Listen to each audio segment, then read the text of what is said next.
찬송하고 기도하고 감사하는 것은 예배 패키지. 여러분 어떤 상황이 있더라도 믿음으로 예배 나가십시오. 하나님이 기쁨 주실 거예요. 감사할 수 있게 만드실 거예요. 그럼 어려움에도 기도를 중단하지 마세요. 살아계신 하나님이 듣고 계세요. 나 이번 주 괴로우니까 교회 가지 마요. 그러지 마세요. 믿음으로 나갑니다. 하나님이 새 힘을 주실 거예요. 길을 인도해 주실 거예요. 네. 하나님을 오늘 또 믿고 한 주간도 믿고 의지하고 힘있게 살아가는 복된 인생 되시기를 주의 이름으로 축복합니다.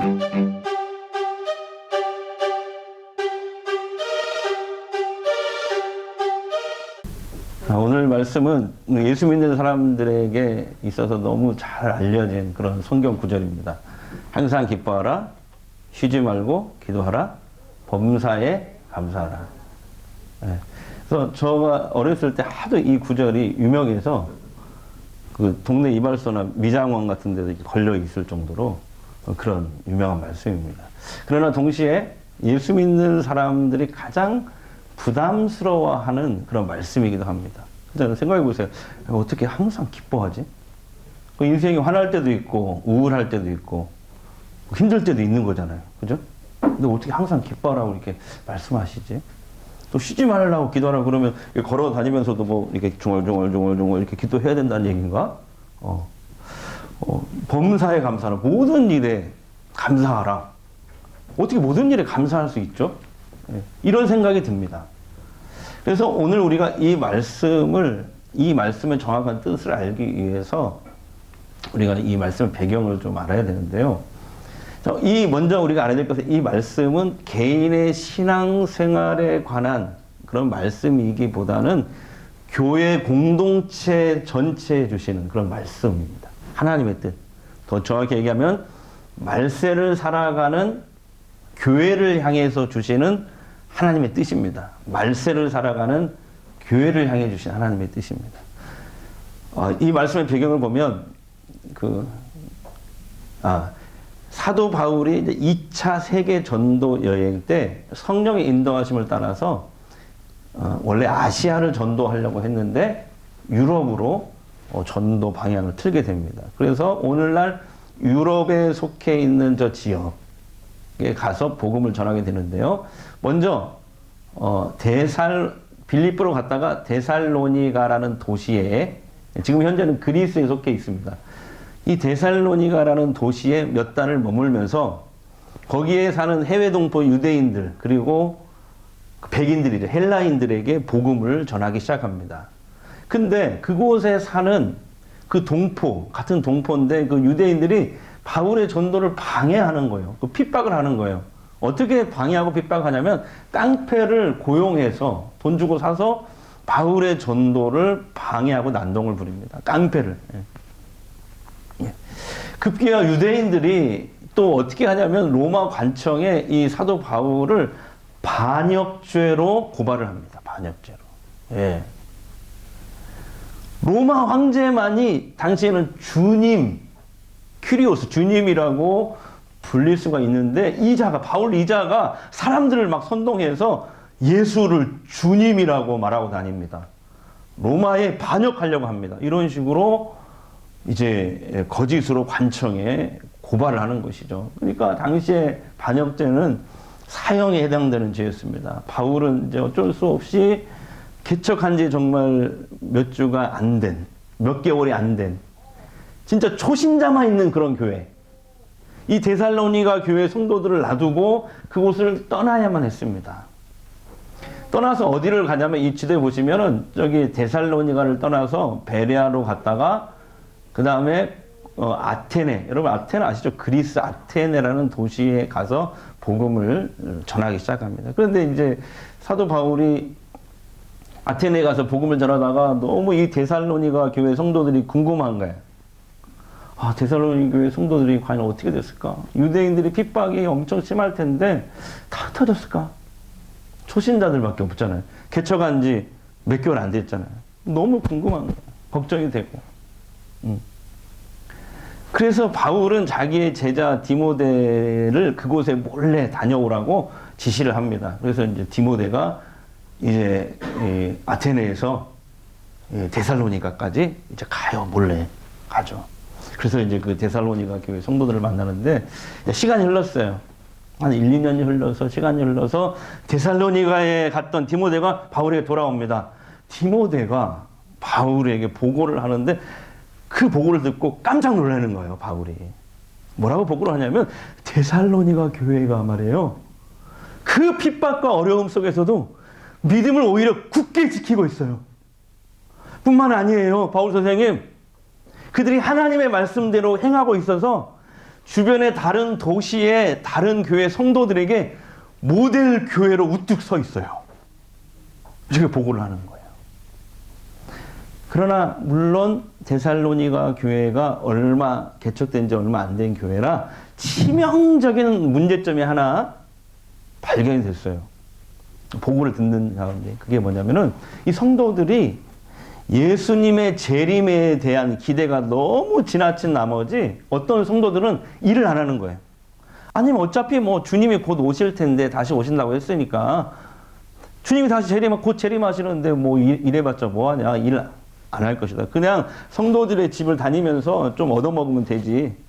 요즘 김장철이니까 김치도 좀 달라고 해서 얻어먹고 예를 들면 이런 식이죠. 예. 그런 성도들이 점점 늘어나는 거예요. 뭐 애들 학교도 안 보내도 되죠. 곧 주님 공중에서 구름 타고 오실 텐데 뭐 이런 식이에요. 우리나라도 이런 이단들이 있었잖아요. 그죠? 예. 이렇게 자꾸 변해가는 거예요. 데살로니가 교회. 그래서 사도 바울은 이 편지를 쓴 거예요. 그게 오늘 우리가 보고 있는 데살로니가 전서입니다. 첫 번째 편지인데 첫 번째 편지가 전서고 후서가 두 번째 편지. 후서는 전부 다 이 종말에 관한 이야기를 주로 다뤘고요. 이 전서에는 4장과 5장에 다루고 있어요. 네, 그러니까 내용은 이거예요. 오늘 말씀에 우리가 4장의 한 부분, 5장의 한 부분을 읽었는데 마지막 부분을 읽었는데 이런 내용의 4장, 5장은 마음을 좀 가라앉히고 정상적으로 일상으로 돌아가야 돼. 일상으로. 세상에 물들지 말고 죄악에 물들지 말고 더 윤리적으로 도덕적으로 잘 그리스도인답게 살아야 돼. 하나님의 자녀답게. 이런 내용이에요. 그러면서 이제 오늘 우리가 읽은 말씀은 만세를 살아가는 성도들을 향한 하나님의 뜻이라면서 바울이 분명하게 얘기를 하고 있습니다. 그게 오늘 우리가 읽은 말씀인데 한번 보겠습니다. 같이요. 시작. 항상 기뻐하라. 쉬지 말고 기도하라. 범사에 감사하라. 이것이 그리스도 예수 안에서 너희를 향하신 하나님의 뜻이니라. 아멘. 이 말씀을 헬라어 원어 원문으로 보면은요. 교회를 가리키는 예배의 공동체를 가리키는 너희라는 말이 앞에 생략이 되어 있어요. 네, 그러니까 무슨 말이에요? 예배 드리는 교회로 모여서 예배 드리는 너희들은 항상 기뻐하라. 예배로 모이는 너희들은 쉬지 말고 기도하라. 예배로 모인 너희들은 범사에 감사하라. 이 뜻이에요. 그러니까 오늘 말씀은 다 같이 모여서 이렇게 한 가족으로 모여서 그때 초대교회는 모였을 때 세대 통합 예배였어요. 애들부터 어른까지. 무슨 애들 따로 어른 따로 그러지 않았어요. 초대교회 다 같이 모여서. 예배를 다 같이 이렇게 한 가족으로 모여서 드리는 상황을 염두에 두고 쓴 말씀이 오늘 말씀이에요.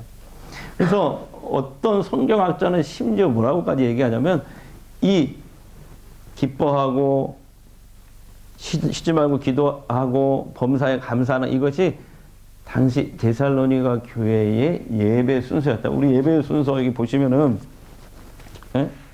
주보를 안 갖고 왔네. 주보 순서가 이렇게 있잖아요. 예배 순서 그런 것처럼 기뻐하고 기도하고 그 다음에 감사하고 그 다음에 또 그 다음 절에는 또 이제 또 이게 나와 있는데 이것이 아마 예배 그 당시 예배 순서였을 것이다. 이렇게까지 주장하는 학자가 있습니다. 자 그렇다면은 말세를 살아가는 성도를 향한 하나님의 뜻 다 같이 기뻐하라, 기도하라, 감사하라. 이거 구체적으로 어떤 말씀이냐 이 말이죠. 자, 먼저 항상 기뻐하라 무슨 뜻일까요? 바로 이런 뜻이에요. 자, 어떤 상황에서도 믿음으로 예배에 나와라.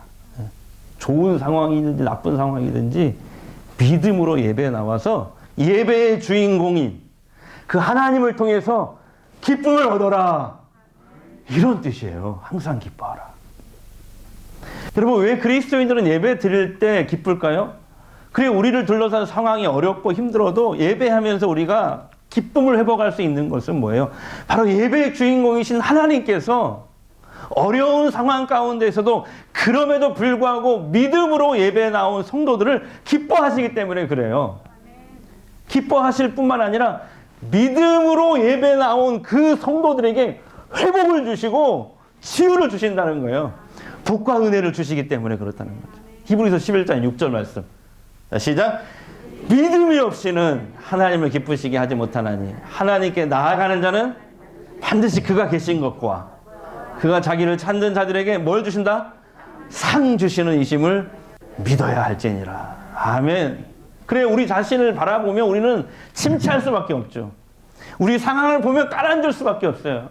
그래, 나의 근심과 염려, 이런 문제들 생각하면 어떻게 우리가 항상 기뻐할 수 있겠습니까?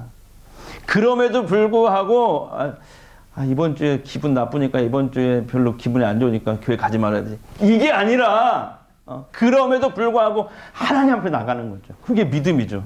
믿음으로 항상 하나님 앞에 나갈 때 슬픈 일이 있고 괴로운 일이 있어도 믿음으로 나온 그 성도를 하나님이 그냥 돌려보내지 아니하시고 뭘 주신다? 상을 주신다. 그 사람에 맞는 새 힘을 주시고 치유를 주시고 회복을 주시고 은혜를 주십니다. 여러분, 그래서 어떤 상황 가운데에서도 여러분 항상 기뻐할 수 있도록 예배에 나오십시오.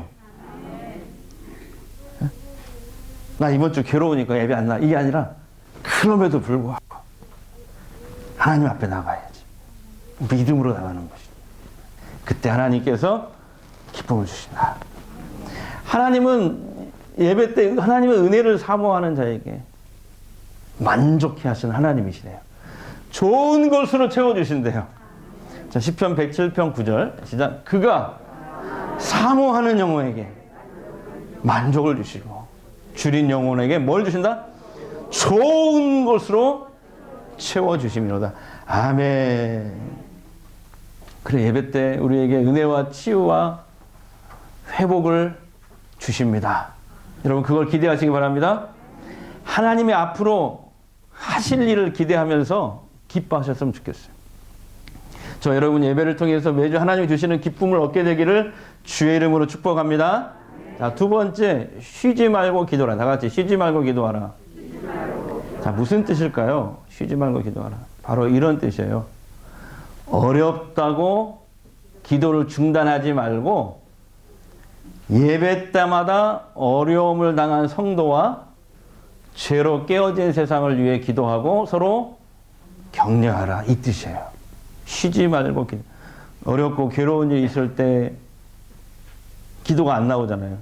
그러지 말고 그럴 때일수록 더 믿음으로 예배에 나와서 그 시간에 어려움 당한 성도를 위해서 함께 중보 기도하라는 것. 뿐만 아니라 죄로 깨어진 세상을 위해서도 기도라는 것이죠. 네. 그리고 1시간 남짓한 이 주일 예배 시간에 함께 우리가 기도하는 시간이 길지는 않습니다. 그러나 예배 중에 기도하는 시간을 따로 확보해서 기도하는 일이 중요합니다. 그래서 우리 교회는 지금 모든 예배 시간에 말씀을 듣고 나서 잠시 한 5분 정도, 주일 저녁에는 한 15분 정도, 이렇게 10분 정도 기도하는데 통성을 기도하는 시간이 있습니다. 바로 이런 이유 때문에 그래요. 그래서 여러분, 교회는 사명이에요. 기도하는 일이. 그래서 서로를 위해서, 세상을 위해서 기도하는 사명을 받았다. 종교개혁자 마틴 루터는 뭐라고까지 얘기했냐면, 그리스도인들은 기도를 직업 삼아서 해야 된다. 이렇게까지 강조를 하고 있어요. 지난주에 저는 오랫동안 거의 한 10년 만에 처음 동기 목사님하고 통화를 했어요. 예. 경상도 어느 교회에서 12년 동안 잘 목회를 했거든요. 제법 큰 교회에서, 경상도에서. 근데 갑자기 사임을 하고 목포로 와서, 완전히 그 반대 방향 목포로 와가지고 개척한 지 한 달 됐다고 그러는 거예요. 그 전화가 왔어요. 갑자기 지난주에. 제가 그랬죠. 아니 이 코로나 시대에 말이야 개척교회, 상가교회들 9,000개나 지금 문을 닫았다고 난리인데 무슨 시대에 맞지 않게 개척이냐 내가 물어봤거든요. 그랬더니 이 동기 목사님 하는 말이 나도 개척 죽어도 안 한다고 하나님께 때를 썼지. 근데 하나님이 오히려 이런 코로나 시대에 오히려 개척을 하라고 계속 떠밀었다는 거예요. 하나님. 그렇게 자꾸 몰고 가시더라고요. 사람의 생각과 하나님의 생각은 다릅니다. 네. 네. 기도만 하면 자꾸 자기 의지와 상관없이 하나님 뜻대로 인도하시더래요. 그래서 자세히 얘기 들어보니까 왜 이런 일이 일어났는지 얘기 들어보니까 동기 목사가 1년 전부터 기도를 바꾸기 시작했대요. 하나님 그동안 내가 하나님을 너무 몰랐습니다. 하나님을 모르고 목회했습니다. 하나님의 뜻을 묻기보다는 내 뜻, 내가 원하는 거 일방적으로 말하고 그거 안 주시면 실망하고 좌절하고 그렇게 인간적으로 목회했습니다. 하나님 용서해 주세요. 이제 저 다 필요 없습니다. 그냥 하나님만 제대로 알게 해주세요. 하나님만 알고 싶어요. 하나님만 알게 해주세요. 저 이제 돈 안 주셔도 됩니다. 건강 안 주셔도 돼요. 그냥 하나님만 알게 해주세요. 이 기도를 1년 전부터 했다네요. 네, 기도를 하기 시작했대. 정말 하나님께서요, 그 기도를 기뻐했는지, 삶 속에서, 그 동기 목사님의 삶 속에서 여러 가지 방법으로 하나님의 뜻을 알게 해 주시고, 보게 해 주시더래요. 네. 그래서 최근에는 하나님 내가 돈이 하나도 없는데 무슨 돈이 있어서 어디에다가 어떻게 개척을 하란 말입니까? 물었대요. 그랬더니 하나님이 어떻게 인도하시냐면은 이 친구가 한 10몇 년 전에 목포에서 잠시 이제 부교육자 생활을 한 교회가 있었어요. 근데 그 교회가 요즘에 좀 문제가 생겨가지고 많은 성도들이 떠났대요. 떠났는데 그 떠난 성도들 중에서 다른 교회 가지 못하고 방황하는 장로님을 비롯한 4가정이 갑자기 전화가 왔다는 거예요. 그래서 지금 요새 뭐 하시냐고. 그래가지고 어떻게 했어요? 그분들하고 같이 개척을 하게 됐는데, 그러면 이제 교회가 있어야 하잖아요. 목포에 말이에요. 세상에 문 닫은 교회가 많아서 어서 오십시오. 그냥 월세만 내고 어서 오십시오 하는 상가 2층 교회가 너무 많다네요. 그냥 골라서 갔대요. 골라서. 네. 네. 그래서 그냥 자기는 하나님만 알고 싶어요. 하나님, 네. 하나님만, 나 돈도 필요 없고 건강도 필요 없어요. 하나님 알게 해주세요. 하나님의 뜻만. 기도했는데 필요한 것을 다 채워주셨다고 고백을 하더라고요. 저보고, 박 목사, 너도 기도 바꿔봐. 하나님만 알게 해주세요. 네. 그 기도해봐. 돈도 필요 없어요. 건강도 필요 없어요. 그냥 하나님 알게 해주세요. 기도를 바꾸라는 거예요. 그러면 하나님이 일하시는 것을 보게 된다면서. 여러분도 예배 때, 기도할 때 하나님만 알게 해주세요. 예, 저한테, 여러분한테 그 기도하라고 안 할게요. 저 돈 필요 없어요. 뭐 건강, 그 기도 하라고 안 할게요. 그냥 하나님 알게 해주세요. 하나님의 뜻을 알게 해주세요. 그 길로 인도해 주세요. 오늘부터 그 기도하시기 바랍니다. 하나님이 여러분의 헝클어진 삶을 풀게 해주실 거예요. 선한 길로 인도해 주실 거예요. 마지막 3번째, 같이 범사에 감사하라. 무슨 뜻일까요? 바로 이런 뜻이에요. 같이요. 예배 때마다 하나님을 믿고 의지하면 어떤 일이 일어나도 모든 일에 감사할 수 있게 된다. 할렐루야. 사실 이렇게 예배에 모였어도 성도 각자 다 상황이 다르거든요. 또 말 못할 여러 가지 다른 일을 겪고 있습니다. 그로 인해서 감사보다는 어떤 분들은 염려와 좌절, 때로는 절망을 느낄 때가 더 많습니다. 하지만 우리는 예배 때마다 누굴 더 믿어야 돼요? 하나님을 더욱 믿고 의지했으면 좋겠어요. 로마서 8장 28절 이 말씀 참 중요한 말씀이죠. 우리가 알거니와 하나님을 사랑하는 자 곧 그의 뜻대로 부르심을 입은 자들에게는 모든 것이 합력하여 모든 것 속에는 나의 어려움과 고난도 포함되어 있는 거예요.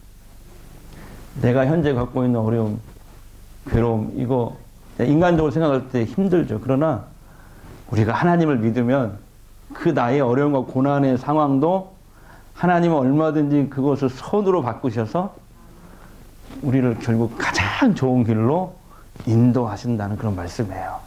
여러분 이 말씀을 믿으시기 바랍니다. 그러니까 서로 어려움을 당한 이 성도들에게 그 어려움 뒤에 하나님이 계셔. 하나님이. 그래서 하나님을 바라볼 수 있도록 서로 격려하고 그렇게 우리가 해야 되겠죠? 자, 옆에 있는 분들 한번 그렇게 격려해 볼까요? 네 옆에, 네 뒤에 하나님이 계셔. 하나님을 바라봐. 믿음으로 예배에 나와야 돼.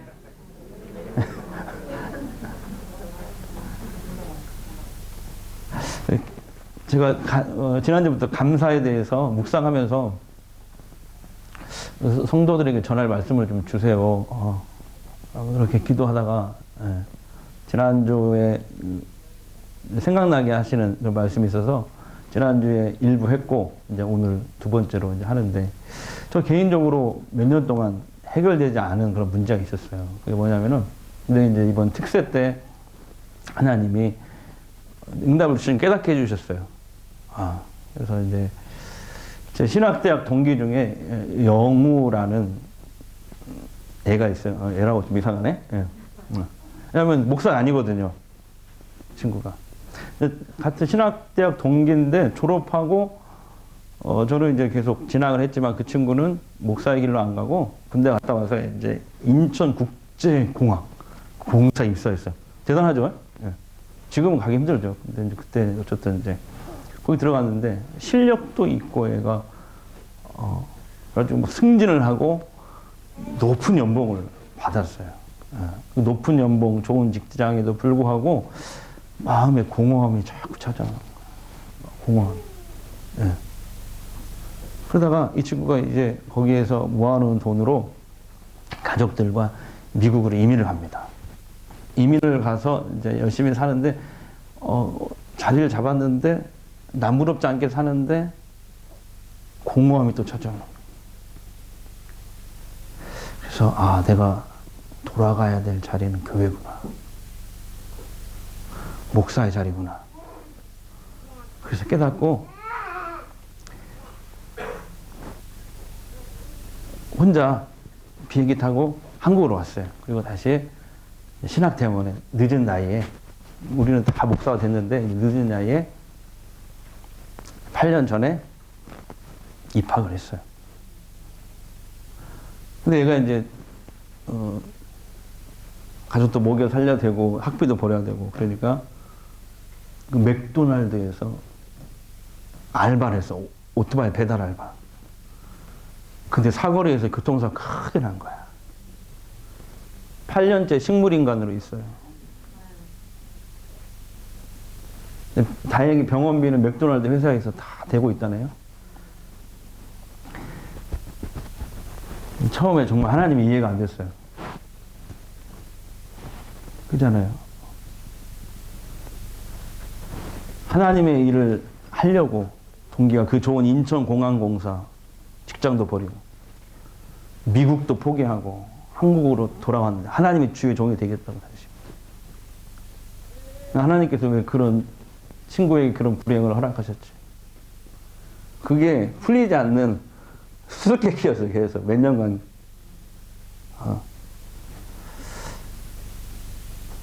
그런 거 이런 거 생각하면 감사가 나오지 않았어요. 최근에 이 문제를 다시 제가 하나님께 꺼내드렸어요. 답을 주세요. 진지하게 하나님께 다시 질문을 했는데 지난 특세 중간에 제 마음에 응답을 주시더라고요. 마음에 확 생각나게 하시는데 너무 깜짝 놀랐어요. 저는 하나님의 응답을 생각해요. 그게 뭔지 알아요? 내가 얼마나 회개하고 눈물 흘렸는지 몰라요. 너처럼 감사할 줄 모르는 목사에게 감사할 것이 얼마나 많은지 보여주려고.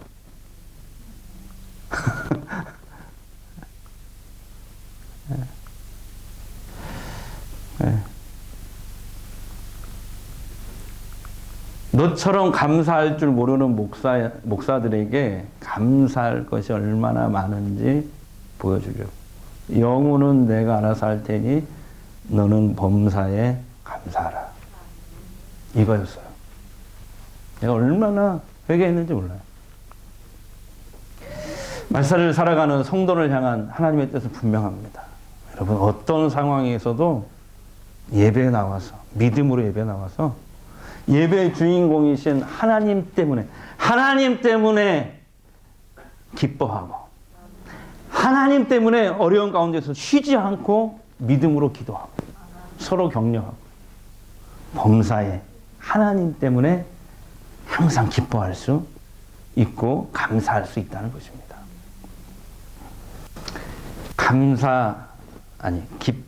기뻐하고 기도하고 감사하는 것은 예배 패키지예요. 여러분, 어떤 상황이 있더라도 믿음으로 예배 나오십시오. 하나님이 기쁨 주실 거예요. 감사할 수 있게 만드실 거예요. 여러분, 어려움에도 기도를 중단하지 마세요. 살아계신 하나님이 듣고 계세요. 나 이번 주 괴로우니까 교회 가지 마요. 그러지 마세요. 믿음으로 나가는 거예요. 하나님이 새 힘을 주실 거예요. 길을 인도해 주실 거예요.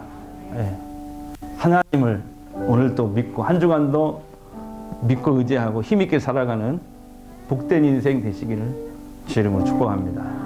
기도하겠습니다.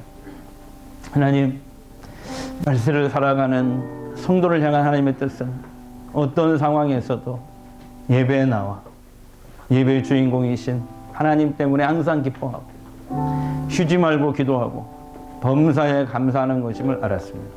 성령이여 나를 불쌍히 여기시고 어떤 상황에서도 좌절하지 않고 믿음으로 하나님 앞에 예배 자리에 나아가게 하옵소서. 예배를 통해서 우리에게 베푸시는 그 은혜와 회복을 늘 바라보게 하옵소서. 어려운 가운데 있는 성도들과 깨어진 세상을 위해 기도하며 서로 격려하는 예배의 시간 되게 하옵소서. 예수님 이름으로 기도합니다.